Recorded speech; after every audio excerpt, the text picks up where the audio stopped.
Bonjour, bienvenue dans mon reading vlog pour le Galaton. Les cheveux violets, c'est parce que j'ai fait un soin pour cheveux blancs. Donc ceci explique cela. Je vais vous présenter ma pile à lire et ma première lecture que j'ai commencé ce matin du coup. Déjà, j'ai pris les deux mangas dont j'ai parlé dans mon dernier vlog parce que ça se lit en 1 heure et que j'ai envie de les lire et que sinon je vais mettre trop longtemps à le faire. Il y a ces deux-là que j'ai déjà présentés, Orange et Les Chevaliers du Zodiaque. Ensuite, pour ce qui est de la vraie littérature... C'est une blague. J'adore rire. Ensuite, pour ce qui est de la littérature, j'ai pris ces livres-là et j'en ai un. J'en ai un autre qui est sur mon iPad, mais c'est un peu dans les bonus. Donc j'ai mis 2 bonus au cas où je finis tous les autres livres. Je lirai un livre qui est sur mon iPad dont je vous parlerai si je le lis parce que là j'ai la flemme de... Bref. Et le deuxième bonus, c'est l'Escoff, le bœuf musqué. Encore du Lescoff évidemment parce que je fais mon mémoire dessus. Donc c'est au cas où je finis le reste que je vais vous présenter tout de suite. D'abord j'ai envie de lire et j'ai commencé ce matin Je suis une sur deux de Julia Foyce dont j'ai parlé encore une fois dans mon dernier vlog, donc je vais pas revenir 15 fois dessus, mais j'ai commencé ce matin, c'est génial. J'aimerais lire Confessions of a Mask de Yukio Mishima, qui est un auteur japonais que vous connaissez probablement. Je le lis en anglais parce que la version française c'est traduit de l'anglais qui est traduit du japonais, donc autant le lire en anglais. Ça a l'air super bien de Mishima, j'avais lu un livre cet été, je me souviens plus du nom, mais j'avais bien aimé, donc j'ai hâte de lire celui-là. Voilà, franchement j'ai un peu rien à dire dessus quoi, je les ai pas lus donc... Ensuite je voudrais lire Pygmalion de Bernard Shaw, parce que j'aime beaucoup le mythe de Pygmalion comme vous pouvez le deviner du fait de mon pseudo genre. C'est une pièce de théâtre, j'ai envie de la lire juste pour savoir ce que c'est en fait. Et puis c'est court, alors j'ai genre aucune excuse pour ne pas le lire et ça fait tellement longtemps que je veux le lire qu'il serait temps de m'y mettre. Et ensuite j'ai pris La Fortune des Rougon d'Émile Zola parce que c'est le premier des Rougon-Macquart et que, enfin voilà en fait c'est tout, j'adore Zola. Je le lis relativement vite quand je m'y mets à fond, enfin je sais que La Bête humaine quand je l'avais relu j'avais passé genre 4 ou 6 heures maximum. Donc je sais que si je veux prendre une journée pour faire que lire, je prendrai celui-là. Et c'est tout pour les livres que je me suis fixé. Je vous retrouve plus tard quand j'aurai fini ma première lecture. Et merci de regarder cette vidéo.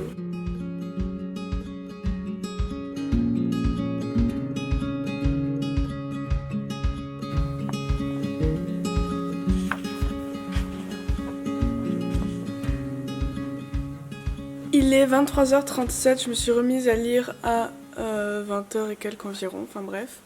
J'ai fini de lire Je suis une sur deux, qui était vraiment génial, et que je vous recommande. Et je peux pas dire grand chose dessus.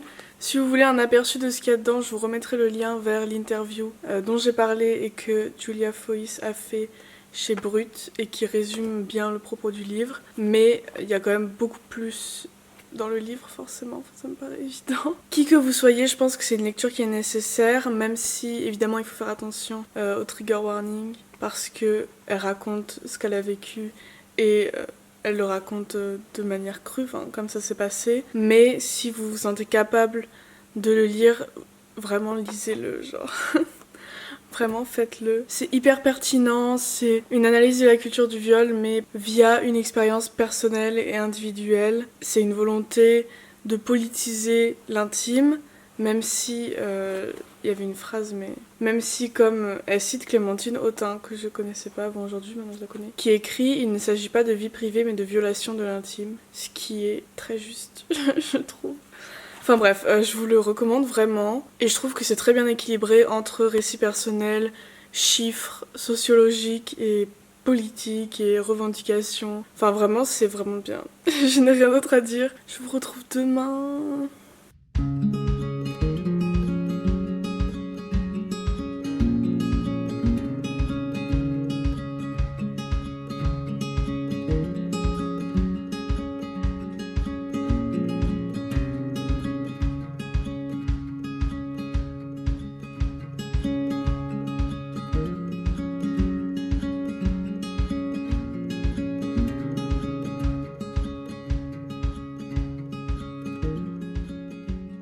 Rebonjour, ça fait longtemps qu'on ne s'est pas vu.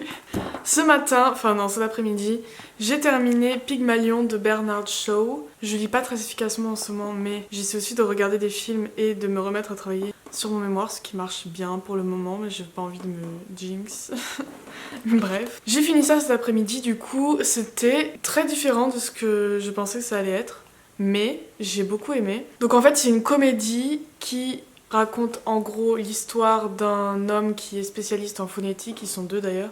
Donc 2 spécialistes en phonétique qui vont prendre sous leur aile, on va dire, une fille qui vient d'un milieu pauvre et ils vont se donner comme défi de la faire passer pour une grande dame de la société, pour une duchesse, je crois qu'ils disent, en changeant simplement sa manière de parler, évidemment aussi sa manière de se tenir et ses manières... mais particulièrement en changeant son accent et sa manière de parler, son langage, etc., sa prononciation, tout ça. Ce que j'ai beaucoup aimé, c'est... Bon, déjà c'était drôle, j'ai trouvé ça drôle, c'est un petit peu le but d'une comédie, mais enfin, c'est quand même bien qu'une comédie soit drôle. Bref, passons. Ce que j'ai beaucoup aimé déjà, c'est cette question de la phonétique qui en fait vient montrer, bon, quelque chose qu'on sait ou pas, mais qu'on sait probablement, que l'aristocratie et l'élitisme en général, il se maintient par l'isolation d'une langue qui est archaïque, dans certains traits, mais qui est souvent archaïque ou au moins conservatrice, qui va se démarquer de la langue des personnes qui ne font pas partie de l'aristocratie, tout simplement. Et donc c'était intéressant d'avoir ce travail-là qui est fait sur une personne qui vient d'un milieu pauvre, et en fait de jouer l'aristocratie simplement en changeant le langage et en ne parlant pas forcément de l'argent et du capital culturel quel qu'il soit, même si il lui achète des vêtements, parce que sinon... je pense pas que ça marcherait. Mais ça reste vraiment centré sur la langue et la manière de parler, de s'exprimer, et ce que contient le discours est important aussi, mais pas sans second plan. Et bref, je sais plus comment avait commencé cette phrase, mais j'ai trouvé ça intéressant de parler de cet aspect-là de l'élitisme qui n'est pas toujours abordé, mais qui est quelque chose de relativement connu quand on fait de la sociologie, et qui permet de comprendre par exemple l'Académie française, qui est un groupe d'aristocrates misogynes qui veut nous dire comment parler. Un autre truc que j'ai beaucoup aimé, c'est la relation entre Eliza, qui est donc la fille pauvre, qui est recueillie, et Higgins, qui est le professeur de phonétique. Leur relation, elle est modelée sur le fait que Higgins, c'est Pygmalion, et que Eliza, c'est Galatée, même si les noms n'apparaissent pas dans la pièce en soi, ils apparaissent dans les dernières pages que l'auteur écrit pour donner la fin de l'histoire un peu, enfin bref. Ce que j'ai bien aimé, alors ça risque de vous spoiler, je suis pas sûre. Après, je sais pas si ça vous intéresse de lire ou pas, donc au pire, vous pouvez passer au temps que je vous mets ici. Ce que j'ai beaucoup aimé, donc, c'est que leur relation, elle est inégale, et c'est montré comme tel, et il y a un avion qui passe, il fait tellement de bruit, j'en peux plus. Qui prend l'avion alors qu'on est menacé par le coronavirus? Qu'est-ce que vous faites? Leur relation, elle est inégale et elle est déséquilibrée, ce qui est normal parce qu'on a un professeur quand même très relativement aisé d'un côté, et de l'autre on a une fille, déjà qui est une fille, qui en plus vient de milieu pauvre et qui va littéralement être reconstruite par Higgins, qu'il appelle à plusieurs reprises sa créature d'ailleurs. Donc on a vraiment cette idée-là de la création d'un être renouvelé ou même complètement nouveau en fait, et c'est pas quelque chose qui est caché, c'est pas quelque chose qui est esthétisé, romantisé non plus. Et donc à la fin, Eliza va choisir d'épouser un autre garçon qui est du coup son amant, plutôt que d'épouser Higgins, qui aurait pu être un choix fait, et ce qui était un peu le cliché dans lequel le récit aurait pu tomber. Parce que Higgins, c'est typiquement le mec imbuvable, misogyne, irrespectueux, juste insupportable, qui soi-disant derrière son sarcasme cacherait des émotions, mais on les voit pas trop, hein. Et qui parle très mal à Eliza de toute façon, et qui est très classiste avec elle, même quand elle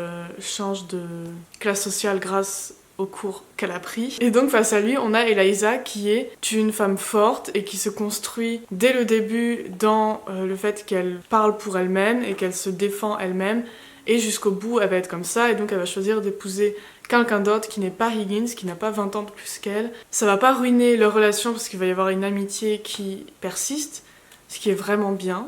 L'amitié garçon-fille, ça existe. Ce qui est vraiment bien parce que ça montre que les relations entre les hommes et les femmes, c'est pas soit on est amants, soit on se fait la gueule. Et je trouve que c'est quand même pas tout le temps montré en littérature, surtout quand c'est des hommes qui écrivent les livres. Elle fait le choix de ne pas épouser Higgins, et je trouve que c'est une très bonne fin à ce livre.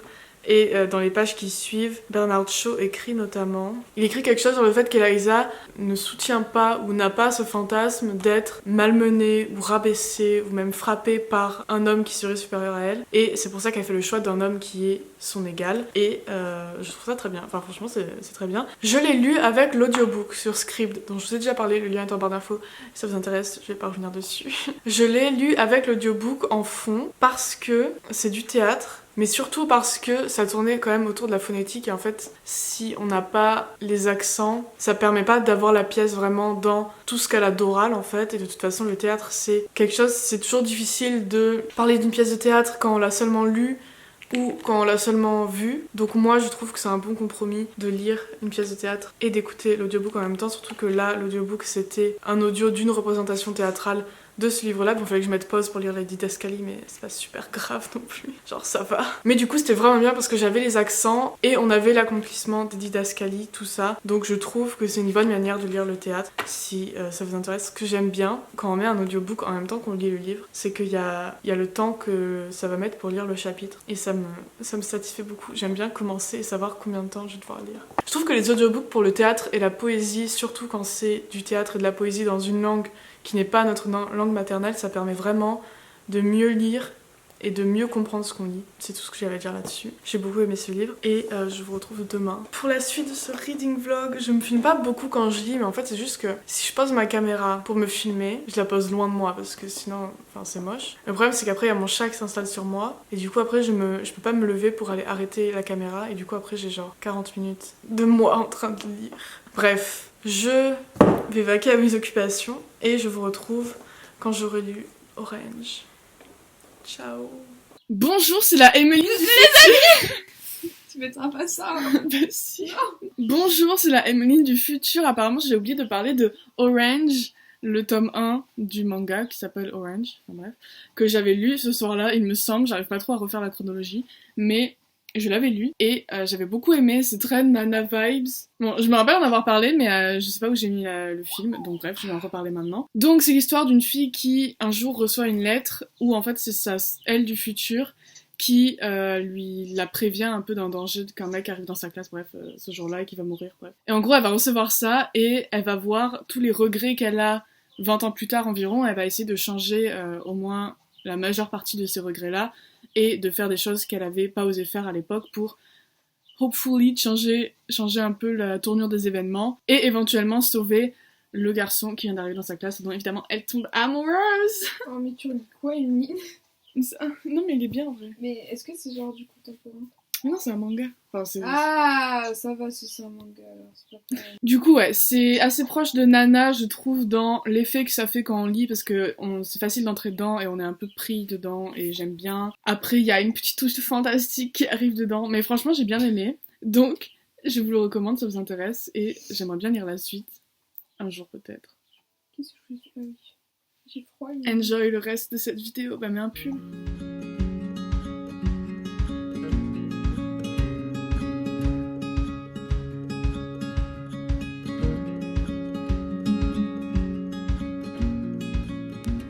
Bonjour, on est samedi. Je viens vous parler de ce livre qui est génial et que je vous recommande et que je suis ravie d'avoir lu. Du coup, c'est un récit En fait, je sais même pas si c'est autofictionnel ou pas, mais j'imagine. Mais bref, je vais deviner et dire que c'est un récit autofictionnel sur un garçon qui va découvrir petit à petit son désir homosexuel et qui va essayer de le réprimer de plein de manières différentes et qui va finir par l'accepter, mais enfin vous verrez s'il l'accepte ou pas.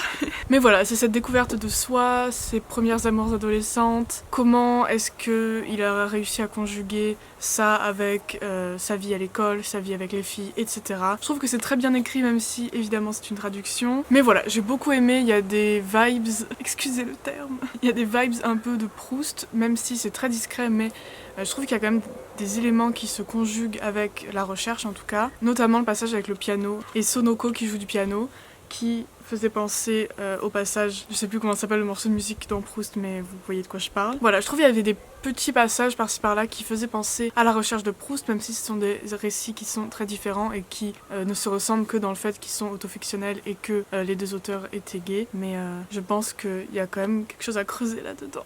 J'ai pas grand-chose à dire de plus. Pour moi, c'était très relatable. Je sais pas si ça le sera pour tout le monde. Et je suis très contente de l'avoir lu à ce moment-là de ma vie parce que je pense que c'était le moment parfait pour le lire. Donc vraiment, je suis ravie et très contente de l'avoir enfin lu. Ça faisait un moment quand même que je voulais le lire. C'est tout ce que j'ai à dire sur ce livre. Je vous le conseille fortement. C'est tout, je vous retrouve plus tard. Merci de regarder cette vidéo.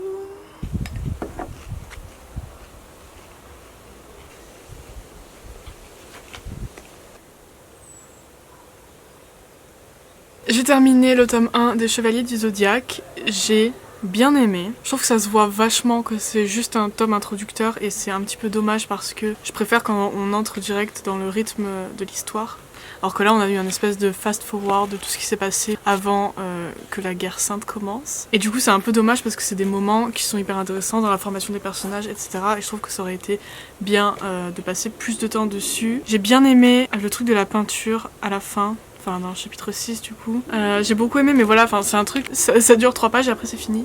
Ce qui est un petit peu dommage, je trouve. J'imagine que le rythme change dans les autres tomes parce que sinon c'est bizarre. Enfin, c'est bizarre de raconter une histoire en passant tellement peu de temps sur les événements. Mais du coup, je pense que c'est vraiment propre au tome 1. Vraiment, il y a des trucs qui sont hyper bien mais c'est juste vraiment dommage que ça dure 2 pages. Peut-être que ça rend mieux en animé, je sais pas. J'ai bien aimé quand même. Si ça vous intéresse, vous pouvez le lire. Et je vous retrouve plus tard.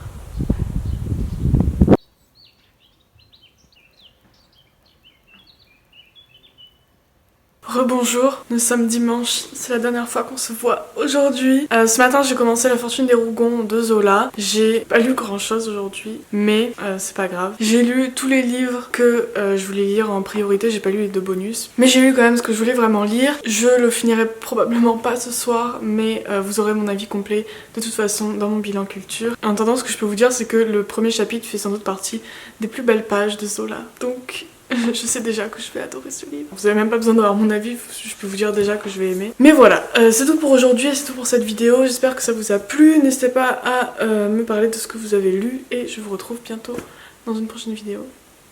Bisous.